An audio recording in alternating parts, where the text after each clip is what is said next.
Alright, so I'd like to remind everybody, Sarah's got the raffle, the 50-50 raffle, and I know I keep saying that, but it's still true. So at this point in our night, I'd like to welcome a friend of ours from Mission USA.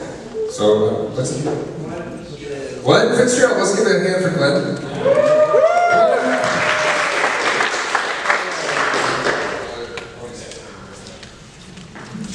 I appreciate that incredibly stirring introduction.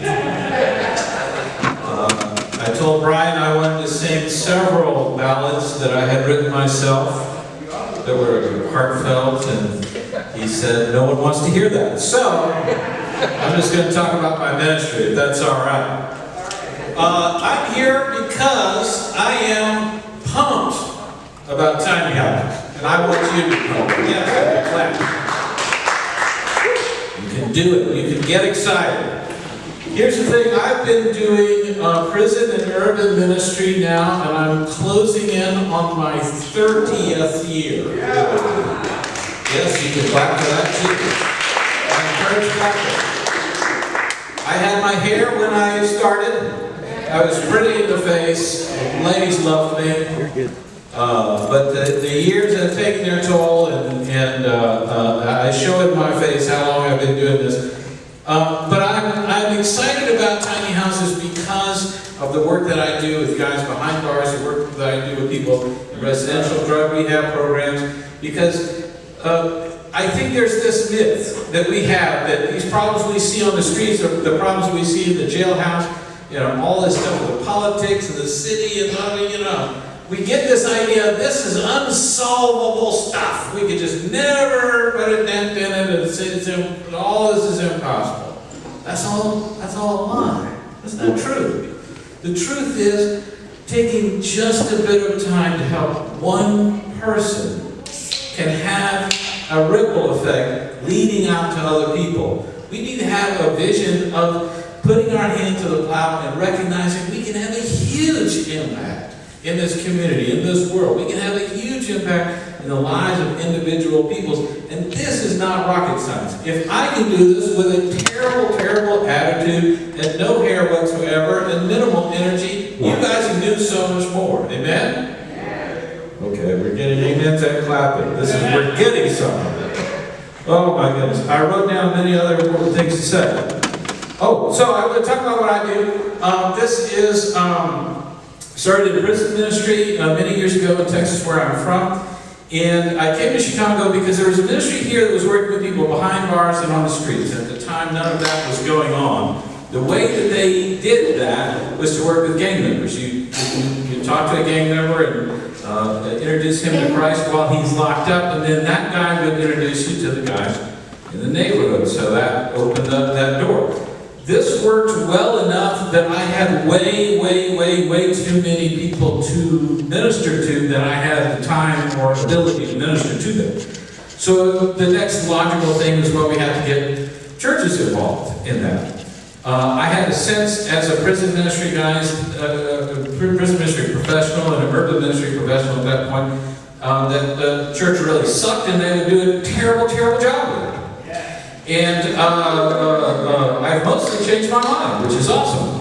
But what we started saying is, okay, if we had the best pastors we could find in this town, we went in, we dressed down, we go in their church on Sunday morning as if we were right off the streets and see how they deal with us, then I could go from church to church to church. I could send out my staff and volunteers and they could visit churches on the down low, and if they not only welcomed us but were excited about us being there and ready to love on us, then we could go out and find a rotation of amazing churches all over the city. Different preaching styles, different denominations, different praise and worship styles, all that, so we would have a good variety.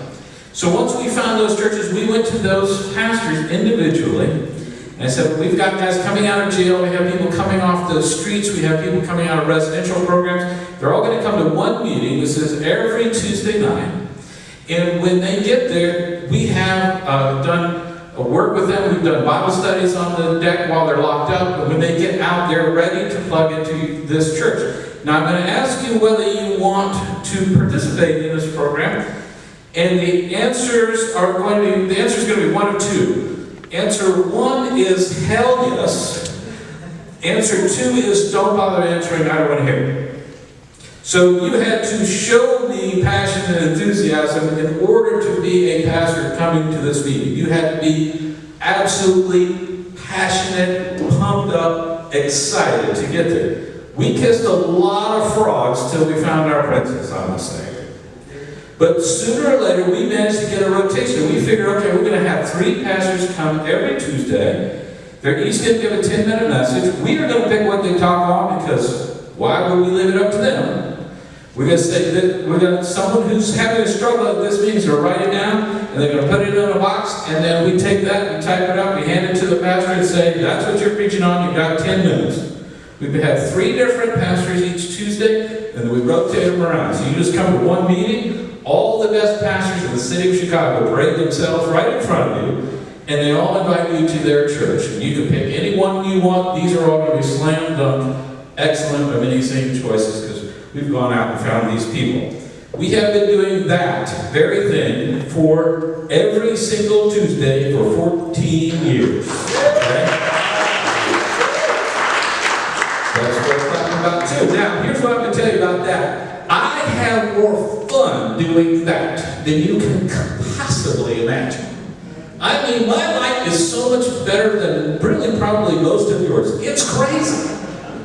It is the most fun I can possibly describe to you, to work with these people and to see them growing, to see them moving forward and changing. And I see pastors walk into this room on Tuesday, well, it's in a basement, you know, they come in, and these are people right out of rehab. So we go and send them back to the rehab, pick them up, bring them in. These guys are right out of the jailhouse that we worked with while they were behind bars. These pastors walk into this room, and immediately it's, I've got to have this in my church. I need this kind of passion, this kind of authenticity, this kind of commitment, this kind of drive. This is what I need to get rid of some people, get them out of the way so I can bring these people in to turn the rest of them around. See, we had a vision from the beginning of, don't let me talk to you about poor people, ex-cons, gang members, people dealing with addiction. Don't let me talk to you like I want you to take them from busted to slightly less busted. That's not interesting. These people are going to go from busted to leaders in the family of Christ. That's what's going to happen. Amen? That was the issue. That was the drive. That's what we were looking to do.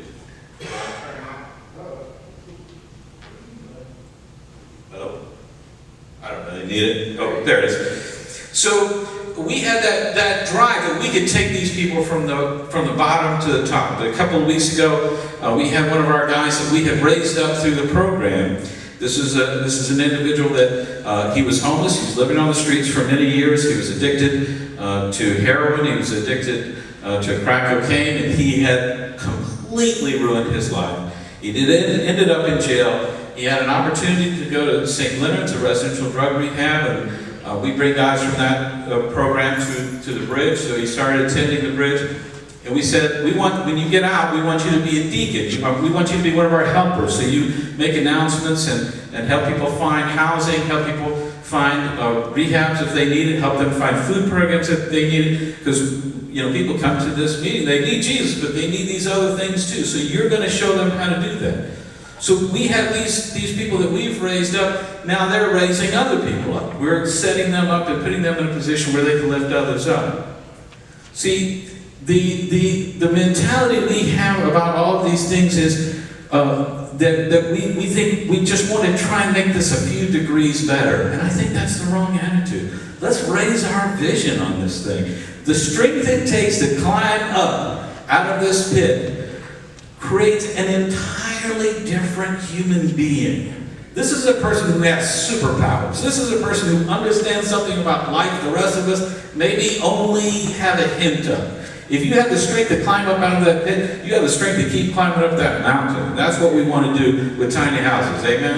This is amazing stuff.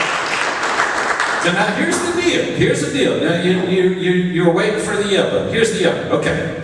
We've got, when we have people coming out of jail, we have them coming out of the rehabs, we have them coming off the streets, they're coming to this meeting. When we get there, we get with them, what we discover is, if you need food, we have food pantries we can get you to. If you need a residential drug rehab, we have programs like that.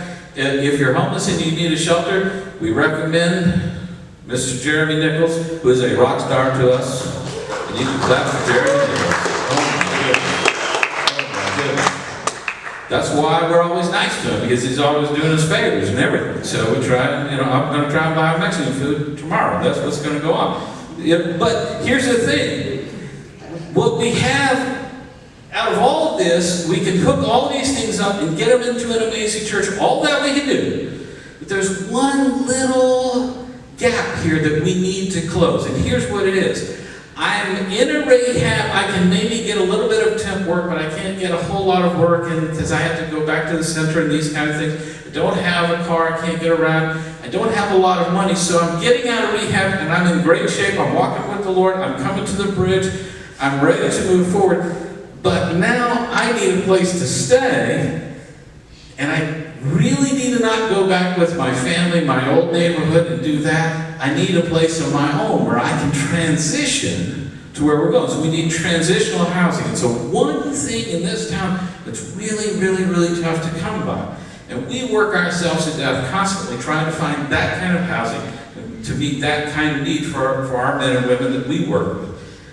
When Brian came to me and told me about tiny houses, I was sold in the first 5 minutes. This is what we need, this is it. But then there's one other thing I want to tell you about tiny houses before I walk away here. That really impressed me is that when part of my job is working with those pastors that I bring into them and helping them figure out how to minister to people who are from that street lifestyle. And when I'm working with them, I say, Pastor, you have this way. I say this a lot. You have a way of fixing your problems from the pulpit. And what I mean by that is if there's a problem in the church and something's going on, all of a sudden this becomes a sermon series that we have to all live through. Instead of you just talking to the one person that has the problem and is bugging the rest of us to death, we've all now got to hear the sermon series about this. I hear there's some mumblings and murmurings that I've heard of this. Okay, so I'm saying don't fix your problems from the pulpit. Don't make announcements. Don't make these. Talk to people. Look at them. Engage them face to face and have that same mentality I was talking about earlier. We're not just fixing problems. We're learning and we're growing. We're going to be better off on the other side of this confrontation here.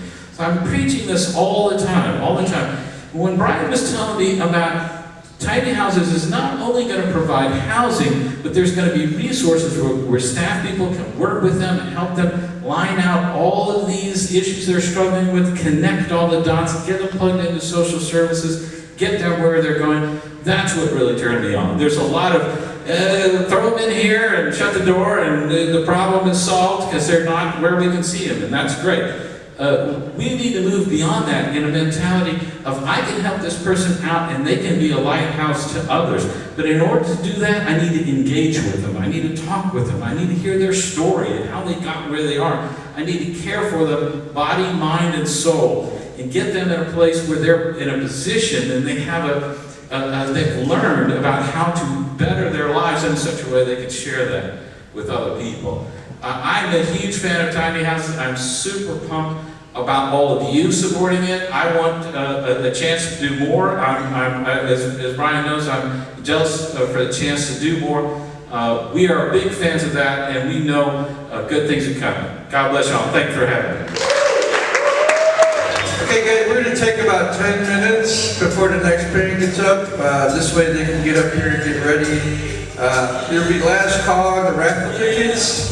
So if you guys want to get a raffle ticket before the night's over, please see Sarah. Also, we still have the silent auction in the back. Make sure you go take a look at all the beautiful art back there that was donated. If you'd like to make a donation, you can see either Sonia or the back, or in the front at the gate, door. Thanks, guys.